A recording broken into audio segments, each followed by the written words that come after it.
is the market does what it's going to do, and then we look backwards and say, what was the reason? And we can all come up with one. So if we want to use CPI, let's use CPI. But in reality, we had some very crowded trades, and most of the damage right now seems to be, the heaviest damage seems to be contained to the SMH names. And these are stocks that are up 200%. So for people to be sitting in a Micron down 7% from its high, obviously, in a perfect world, everyone sells at the top. But the reality is, live by the gun, die by the gun. If you're very heavily positioned in these stocks, you've done extraordinarily well. And this is the give back. And you want to say, oh, it's just CPI, you can do that. I don't think the reason matters as much. And I think when you're riding crowded trades like these, the really key thing to do is not try to guess when it'll end, because obviously nobody knows how to do that, but position size. Like, how much do I have? Do I have so much more of Western Digital today than I had when I put the trade on 3 months ago? Of course you do, because it's gone parabolic. So you can manage, you could stay in these positions if you want to. You can remain allocated to the AI CapEx theme, but recognize it's not early.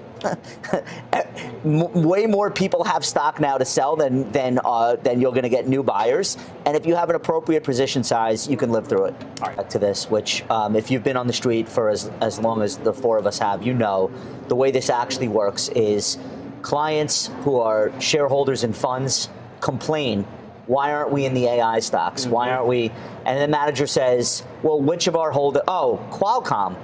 They have a data center client. But then they get to tell their investors at whatever quarterly webinar people are suffering through, hey, no, it turns out you are in the AI trade. Mm-hmm. See, we added to Qualcomm last quarter. It's AI. It's AI. Don't worry. You're in data center. So a lot of stocks got swept up in the mania.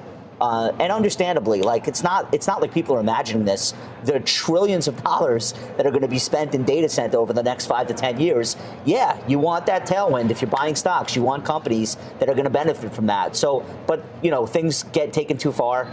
And then maybe you pull forward the next 3 quarters worth of gains into 1 quarter, and you got to chill out for a second, and that's what's happening today. Josh pointing out some of the SMH names. There's a lot of crossover when it comes to momentum names as well. Joe, coming over to you. You're a big proponent of the momentum trade. Barclays today upgrading momentum actually from neutral to positive. Now? Well, really? However, I mean, I'll read part of it. We upgrade momentum from neutral to positive as the rally has proven resilient amid the renewed risk-on environment. Concerns around crowded positioning, as Josh has talked about, are mitigated by fundamentals with momentum delivering the strongest earnings profile. However, today the MTUM ETF pulling back quite a bit, down more than 2.5%. A lot of crossover though, Joe. A lot of chip names there like Broadcom and Intel, some of the top holdings there. Yeah, that's like becoming a Knicks fan when they're up 3-0 against Philly going into the 4th game. Look, policy in the beginning of lower rates. So the momentum factor likes lower rates. Am I surprised today that the momentum factor is down 2.8%? Not at all. I've talked about that over the last several days. It could very clearly unfold. And the question is, does it extend over the next several days? I wouldn't be surprised to see it do so. You have the S&P, which is sitting somewhere close to 7% above its 50-day moving average. So you just kind of understand this is the environment. This is what has been the winning strategy in the current quarter, and you're now giving back some of that outperformance, and over the next several days it can continue. Be prepared for that. I don't think you jump up and down and say, okay, I'm going to add to positioning because I'm getting the momentum factor down 2.8%. I think you just have a little degree of patience here. All right, so you're mentioning higher rates right now. Part of that is the CPI story, the fact that it's higher than expected. So I want to come over to you, Snipe. How are you viewing this higher than expected CPI? A lot of notes came out today. I'm going to point to one from Julia Herman from New York Life. She says cuts are still possible. I think a lot of other people are looking at the other central banks around the world. They're actually hiking rates, and that's a bit surprising, I think, that point of view from her. What is your thoughts on the impact of CPI in this market? Josh says we kind of look back and look for an explanation, but do you think this is a big reason for the pullback? I mean, relatively in line, right? I mean, on the top line, headline, I should say, CPI at 3.8%, highest it's been in 2 years. More concerned about core as I look through the bleed through. That was obviously a little bit hotter than expected. But to Joe's point, I mean, yields are up across the curve. I think that's also a story as you kind of look to what's been flying. Obviously, the semis are now 15% of the index. Crude's up 4%. I think these are and we're taking a breather. We've run a lot. The SMH is up 25% in the last month, 50% year to date. So for me, I think it is a little bit of a mixed bag with all these factors. And I think to Joe's point as well, I think it deserves a degree of patience and prudence going forward. I think it could create opportunities. Hey guys, welcome back to my channel. I hope you all are doing well today. So without wasting time, let's start our video. The Wall Street keep looking for the next Nvidia while ignoring Nvidia itself. The most interesting thing is happening in the AI market right now isn't the rise of new competitors. It's the fact that Nvidia continues to dominate while investors keep searching for the next big winner. Over the past year, billions of dollars has flowed into the AI-related companies. Cloud providers, software firms, semiconductor stocks, data centers operators, memory manufacturers, everyone wants exposure to artificial intelligence. And yet somehow, Nvidia stock has been spent periods moving sideways while capital rushed into the newer stories. That raises an important question.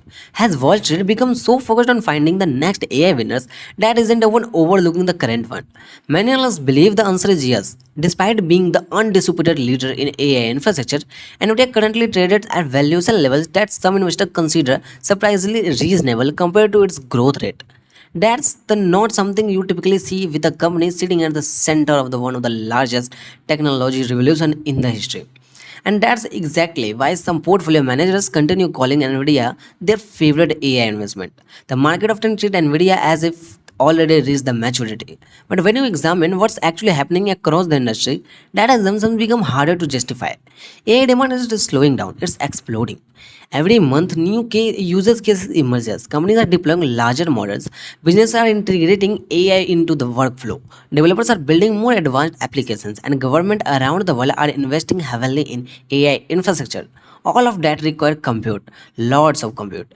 In fact, demand has become so strong that the industry continues facing supply constraint across the multiple areas. Advanced packaging, memory, power infrastructure, data center construction, networking equipment, the bottlenecks are real. But those bottlenecks aren't the sign of weak demand. They are the sign of overwhelming demand.